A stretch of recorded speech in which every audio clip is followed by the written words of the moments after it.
La Fundació Pública Antoni Maria Alcover ofereix periòdicament als seus seguidors un extens ventall d'activitats, com són exercicis en rondalles, la història de Mosen Alcover, diversos quaderns educatius i un butlletí informatiu trimestral. El primer butlletí editat per la Fundació fou el 12 de gener del 2005, el qual incloïa aspectes relacionats amb el grau fundador de les rondalles alcoverianes. Ara ja s'ha editat el nombre 9. El butlletí té una publicació trimestral d'uns 1.000 exemplars, distribuït per diverses institucions, com escoles, instituts i també particulars. El butlletí és actualitzat incloent temes diversos, com són tallers de rondalles, cursos de literatura infantil i juvenil, gloses farcides, endevinalles i notícies d'actualitat. El butlletí de la Fundació Antoni Maria Alcover és la publicació que nosaltres editem cada 3 mesos. Aquest butlletí té, d'alguna manera, dues línies bàsiques, que són les mateixes línies de funcionament que té la pròpia Fundació. Una d'aquestes línies és una línia un poc més aprofundida, un poc més experta. Precisament aquesta secció se diu La veu dels experts, i a cada número nosaltres incloem alguns articles que aprofundeixen en la vida i l'obra d'Antoni Maria Alcover. Per altra banda, a part d'aquesta línia, que és més filològica, hi ha un altre apartat que és un apartat més de portes obertes, més didàctic, més informatiu, que és el que explica totes les activitats que han dut a terme al llarg del trimestre, perquè de fet aquest butlletí surt trimestralment i és una manera de mostrar també a nivell trimestral quines són les activitats principals que han dut a terme. Com a secció fixa podríem dir que hi ha la informació del taller de rondalles, que fa 3 anys que fem, i surt també qui és que ha contat la rondalla, quines característiques han revoltat aquest acte, i en aquest darrer número també hi ha una presentació d'allò que havia de ser la setmana de Mosen Alcover, informació de la participació nostra a la Fira de la Pobla, que varen dedicar enguany en el món de les rondalles i va ser preciosa. També enguany encara continuàvem un curs que havien començat l'any passat de celebració del centenari del primer Congrés Internacional de la Llengua Catalana. Parlam una mica d'aquesta edició de les cartes de les rondalles que han fet conjuntament amb l'Associació Cultural Les Canonges de Santa Síria, una nova unitat didàctica que hem fet a pel teatre, en aquest cas en Producció de Ferro continuam amb aquesta feina i hem editat un dossieret per la rondalla El cavall del rei, que és la que hem de contar enguany, del Lici Quildentei. La principal notícia d'aquest butlletí podem dir que és la compra dels béns patrimonials d'Antoni Maria Alcover, que pertanyien a la família Riera Alcover i que el govern ha comprat per cedir-nos a nosaltres. Altres actes que han realitzat, per exemple, són una taula redona de rondalles a Menorca, varen participar en el patronat de Sant Antoni cedint l'espai per fer una exposició, perquè ells poguessin tenir també un espai i un punt de venda, i donacions diverses, importantíssimes en aquest número, perquè mossèn Jaume Cabré ens va donar un vestit de canonge, que és pràcticament el mateix que duia Antoni Maria Alcover, no és el seu original, però és de la seva mateixa època, i altres donacions, per exemple, els senyors Albert Carvajal, Joan Gomila, Toni Gomila, perdó, i que ens va deixar ja en Joan Lliteres, ens han fet una donació de diversos materials que són butlletins, la mateixa esquela de mort d'Antoni Maria Alcover, una lletra de convit, i per acabar la part més lúdica, que és la part d'endevinalles i de gloses farcides, perquè interessa aprendre coses però també passar-ho bé. Això seria el nostre butlletí, que traiem cada 3 mesos, i un poquet en resum aquest darrer número. Aquest butlletí de la Fundació Antoni Maria Alcover que traiem ara és el número 9, és un butlletí que té una tirada d'uns 1.000 exemplars i que apareix cada 3 mesos, i amb ell volen donar una miqueta de sortida, volem obrir la porta, volem que la gent del carrer també participi en aquesta iniciativa i vegi un poc qui som. És un butlletí que se distribueix de manera gratuïta entre totes les persones que estan interessades en rebre'l, i també a institucions, escoles, instituts perquè coneguin una mica més Antoni Maria Alcover i què és que fa la Fundació. Així, la Fundació Pública Antoni Maria Alcover ja ha editat el nou butlletí trimestral, el qual es divideix en dues línies bàsiques. Per una part, la científica, que és la secció titulada La veu dels experts, que consta d'articles d'estudiosos sobre diferents aspectes de la vida i obra d'Antoni Maria Alcover. Per altra banda, la línia divulgativa, en la qual es troben activitats que es duen a terme per tal de fomentar la participació, com són taller de rondalles, unitats didàctiques i notícies breus. També s'inclouen exercicis lúdics, és a dir, endevinalles i gloses farcides. I és que l'objectiu de la Fundació Alcover, amb l'edició del butlletí trimestral, és arribar al màxim possible d'interessats per tal de donar a conèixer la Fundació i divulgar la figura de Mossèn Alcover.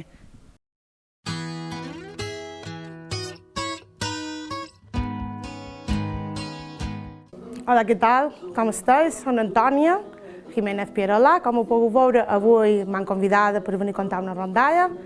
Jo soc mare de dues nines, la Marta de 12 anys, la Mercè de 8. Estic vinculada en el món així de la tradició de Manacor i el fet és que el meu home és del Patronat de Sant Antoni, m'agrada la festa de Manacor, m'agrada participar en la de Manacor. I avui venim a contar l'Espardanyeta. L'Espardanyeta, en aquest cas, a mi m'ha dut molt bon record perquè va ser la primera rondalla que vaig contar a la meva filla gran. I encara ara, quan hi pensam, reim, perquè és divertida, ensenya cosetes que val més no fer, i això és per això que la vull compartir amb tots els altres nens, perquè penso que s'ho passaran bé.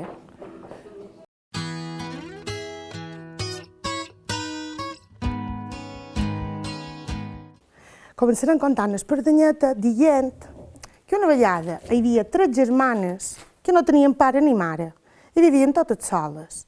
La gran, nomia Marialida, la segona, Antonina, i la petita, què vos pareix? L'Espardanyeta, que encara anava a costura en l'Espardanyeta.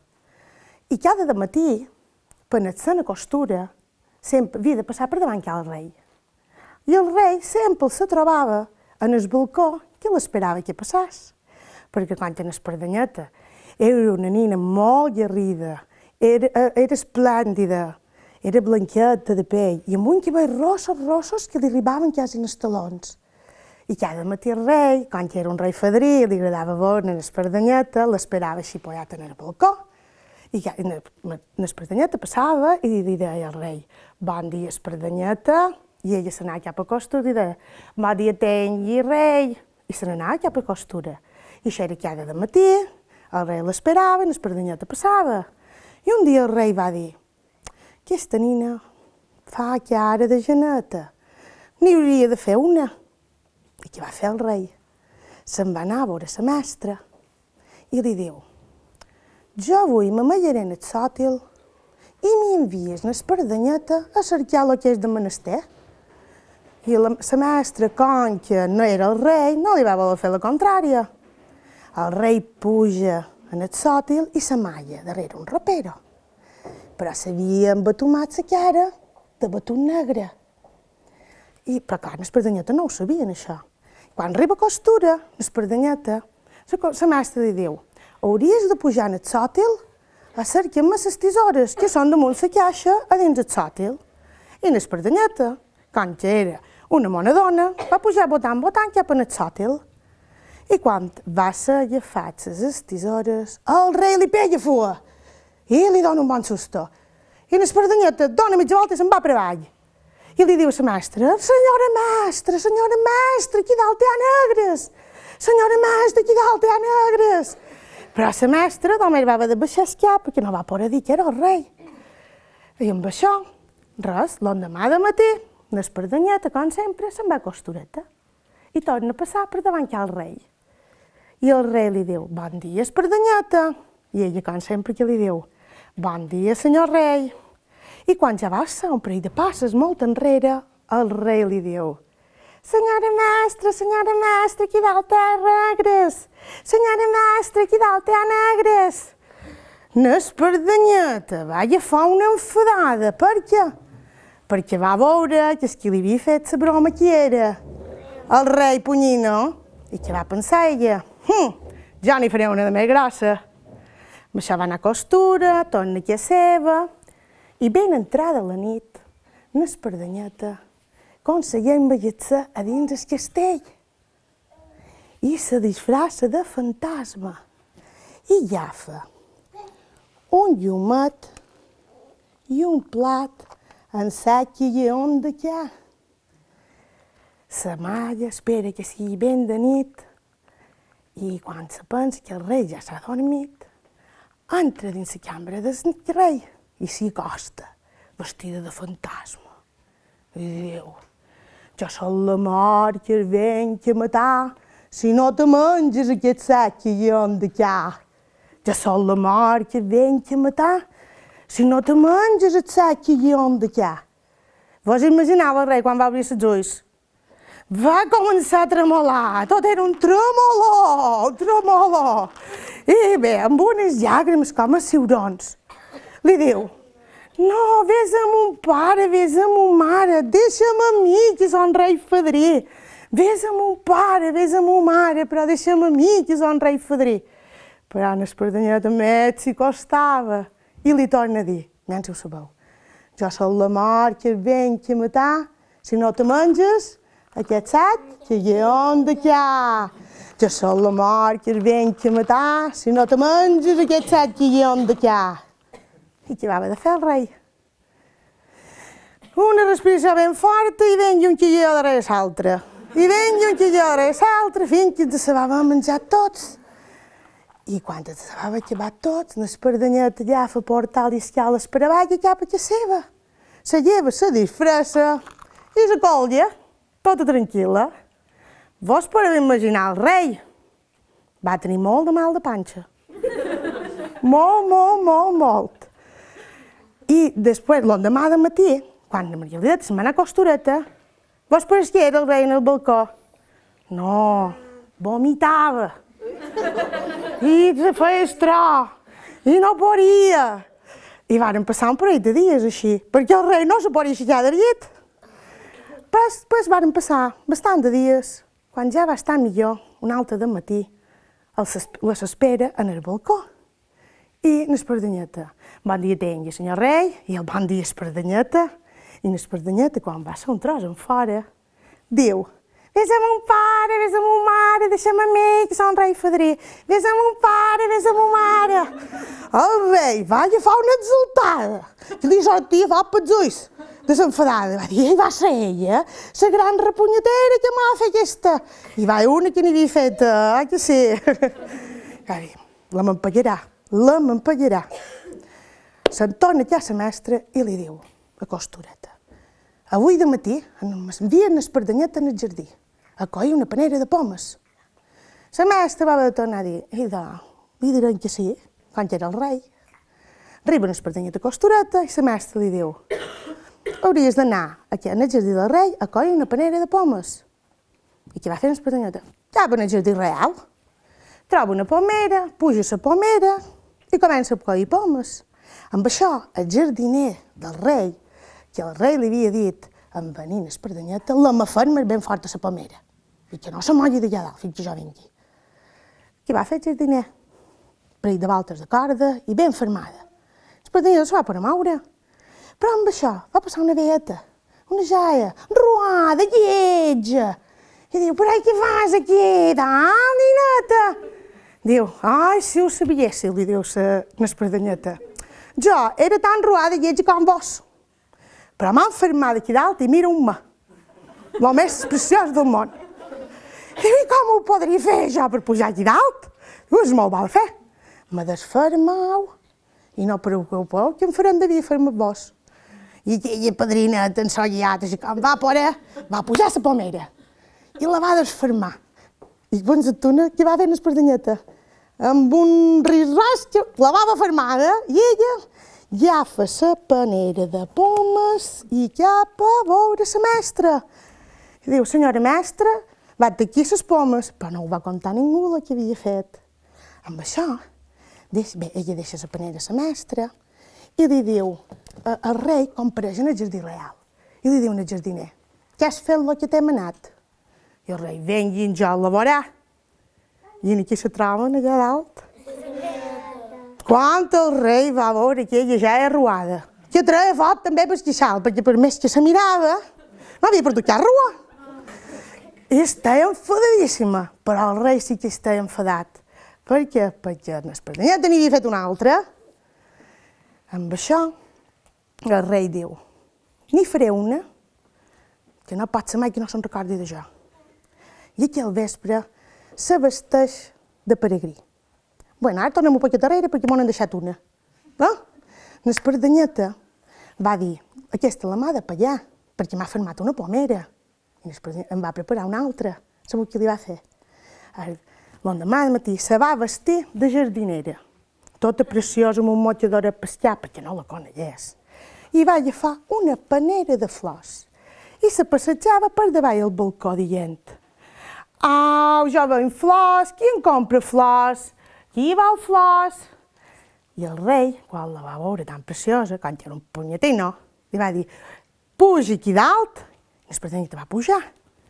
Però el que no sabia el rei és que l'Espardenyeta duia un pot de sabó fluix. Sabeu què és sabó fluix? Ara ho veureu. Sabó fluix era el sabó que s'empleava antigament, el veus? El veus que parell mel, que sí? Però no veus, no se menja. I què va fer l'Espardenyeta? El rei li compra les flors. I quan l'Espardenyeta baixava l'escala del castell, li unta les escales de sabó. Però no va dir res i se'n torna a casa seva. Torna a agafar una altra panera de flors i se torna a passejar per allà davant dient: «Jo du flors, qui em compra flors? Qui em vol?» I el rei, quan la torna a veure, diu: «Puja't, te compraré». I ella, polissona, li diu: «Baixa vostè, que jo estic cansat de pujar escales». El rei, què va fer? Va agafar fua i escala per avall. Però va fer molta més vida de la que va voler. Vos imagineu quan va baixar les escales? Tot patinant, però patinant molt, molt, molt. Se va fer un trenc en el cap, se va treure un braç de puesto, una jo no era, se va rompre un peu. Bé, pobre home va quedar esflorat. Els gemets, mare meva, els genets. Clar, l'Espardenyeta va fugir, cap a casa seva. I els metges el varen haver de cuidar molt, molt, molt. No vos podeu imaginar quant de cots tenia el rei. Quan ell va poder alçar un dit, va dir: «N'hi faré una com un covo». No, com un covo. Com un covo. Saps què vol dir com un covo? Així de grossa. I al vespre, quan ja va poder caminar, se va vestir de peregrí. Sabeu què és un peregrí? No. És un senyor que va de poble en poble i demana a les cases on ho poden tenir a dormir. I ell se va vestir de peregrí, se'n va a l'Espardenyeta i fa toc, toc. I diuen: «Qui és?» Diu: «Un pobre peregrí que demana posada per aquesta santa nit». I l'Espardenyeta diu: «Només tenim 3 llits». I la germana gran diu: «No, pobre, què t'agradaria que t'ho fessin a tu?» Diu: «Si tu vols, i bon el colgaràs». Diu: «Jo dormiré damunt l'estorida davant la porta del corral. I ell li deixaré el meu llit». I què va fer? Li va obrir i el va colgar en el seu llit. Però l'Espardenyeta, que era molt viva, va tancar en clau al seu quarto. I el rei no li va poder fer res. Se'n va haver de tornar a casa seva l'endemà. L'endemà vespre, què fa? Hi torna. I torna a fer toc, toc. Qui és? Un pobre peregrí que demana posada per aquesta santa nit. I l'Espardenyeta, que ja també ja sabia venir, va dir: «I què? L'hem de tornar a agafar el peregrí?» I diuen: «Te parell», va dir l'Antoni, la salta germana. «Que t'agradaria que t'ho fessin a tu?» «No». «I tu també dormiràs a l'estorí?» va dir ella. «Clar que sí». I del teu pa faràs sopa, li va dir. «Jo me'n vaig a dormir». I el va tornar a tenir, però ella va tornar a tancar el quart en clau. No n'hi va poder fer cap. Però el tercer vespre que hi va anar, quan va fer toc, toc, ella ja va veure qui era, perquè era molt viva. Va dir: «Deixa'l amb mi, que per aquí fa 3, asa és». I va dir a les germanes: «Bona, podem anar a dormir. Jo avui li doné a sopar i el colgaré en el meu llit». El va fer entrar, va fer com si no el conegués, li va donar un sopar de primera i un vi d'aquest que tomba, bo, que enllata, d'aquest que no han de beure molt. I diu, i quan, clar, i el rei li agradava molt el vi, i venga timbaleta, i què va fer? Va caure com una sopa. L'Espardenyeta va fer l'estorida de davall al llit i li tira damunt, el va embolicar i així com va poder, el va arrossegar a la finestra. I aquesta finestra donava en el jardí real. I va fer el balsa quan va poder, va agafar una punta de la història i va mollar l'altra. I el rei, catapum, pum, pum, pum, a baix. Qui hi va a baix de la finestra? Un roser, sí, amb unes espines així i unes soques així, grosses, grosses. I què va passar el rei? Que va aparèixer i variat amb un moix. S'any per tot, pedaçat. I els crits que pellaven, els criats reals, tots no van anar a agafar, i llavors el van haver de tornar a dur en el llit. I a més el van haver d'embenar per tot. I va quedar com una mòmia, però embenat per tot, cap i tot, perquè per tot duia sang, pobre home. I aquesta vegada sí que va dir, n'hi faré una de ben grossa. No pot ser mai que jo no vegi de la seva sang. Això ja era molt. I què va fer en espardanyeta? Quan va saber que el rei ja començava a tornar per a moure un ditet, va dir, me prepararé fort, perquè me farà molt grossa. I què va fer? Una nina de pedaç, una pepa de pedaç. Li va formar un budellet pel coll i a dins li va posar arrop. Sabeu què és arrop? Ara li deien grape. És el que queda del vina, però molt dolcet, com si fos confitura de raïm. I el va omplir en el budellet i li va formar pel collet. I en esquial li va posar una cordeta. I aquesta cordeta, quan va collar la pepa dins el llit, la cordeta anava davall del llit. I ella li diu aquell vespre a les germanes, no estic gaire fina, em collaré. Perquè se'n veia venir una de molt grossa del rei. I en lloc de collar-se, se va amallar davall del llit. El rei ja fa l'espasa, se'n va a l'espardanyeta i diu, no pot ser mai, em veuré de la seva sang. Se presenta a l'espardanyeta i les germanes li diuen, noia, l'espardanyeta s'ha hagut de collar perquè no està gaire fina. I el rei li va ser ben igual, pilla cop a la porta i entra. Diu, ja te veig aquí, perquè no se va donar compte que era una pepa de pedaç. Es pensava que era ella. Diu, ara te tenc i ara em venjaré. Que no te'n recordes quan m'hares fer menjar allò, no va cosar dir-ho. I l'espardanyeta que estava davall del llit va pillar estiradeta a la cordeta i la pepeta què va fer? Xapadeta que sí. I ell, quan veia que li deia que sí, diu, que ara me dius que sí, i que no te'n recordes quan me vares untar l'escala de sabó i que me vaig destrossar l'esqueleta. I l'espardanyeta torna a pillar estiradeta de la cordeta i la pepeta què va fer? Xapadeta que sí. I s'encenia i li deia, i encara goses dir-me que sí, i que no te'n recordes quan me vares tirar damunt el roser. Però, i clar, l'espardanyeta què va tornar a fer? Vaig estirar i la pepeta què va fer? Va dir que sí, i aquí ell, ja estava i no podia més, ja fa l'espasa. I li talla el cap a la pepa. Clar, i se va espanyar el budellet en la roba, i per tot hi va haver suquet vermell, que ell se pensava que era sang. I quan ell havia promès que veuria de la seva sang, en so ditet va mullar i va xuclar. Va tornar a mullar, va tornar a xuclar. Diu, quina sang més dolça que tenia aquesta nina.